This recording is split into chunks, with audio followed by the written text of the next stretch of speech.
ஆ நான் உங்கள் ஜிக்கி பேசுகிறேன். இது 12வது பார்ட்டு.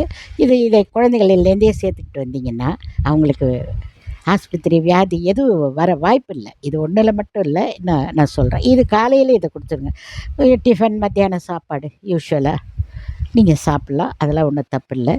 ஒரு குளிர்காலங்களா இருந்தா முடிஞ்ச வரைக்கும் வெந்நீர் குடிங்க.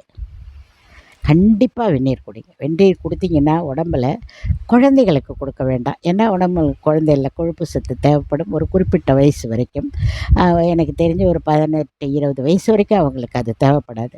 அதற்கு மேல் கண்டிப்பாக வெந்நீர் குடிப்பது நல்லது. வெந்நீர்னா பொழுதுக்கும் குடிக்க வேண்டாம். நான் ஃபுல்லா வெந்நீர் தான்.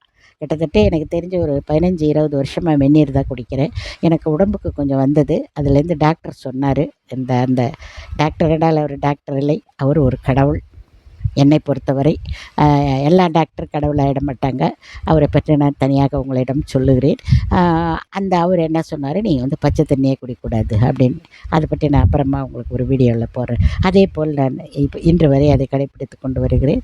வெந்நீர் இருந்தால் நமக்கு உடம்பில் ஒரு காலகட்டம், அதாவது ஒரு 35 வயதுக்கு மேலே அதை நம்ம யூஸ் பண்ணணும். அப்போ உடம்புல அன்னன்னைக்கு கொலஸ்ட்ரால் அன்னன்னைக்கு சரியாயிடும் அப்படிங்கிறது ஒரு கணக்கு அது. அதுக்காக ஆனால் அதுக்கு முன்னாடி 35 வயதுக்கு முன்னாடி வந்து அதை குடிக்கணுங்கிற அவசியம் அவ்வளோதாக இருக்காது. ஆகையினால சொல்கிறேன். அதே மாதிரி உடம்பில் வாய்வு வந்தால் இல்ல வலி வரும் உடம்பில்.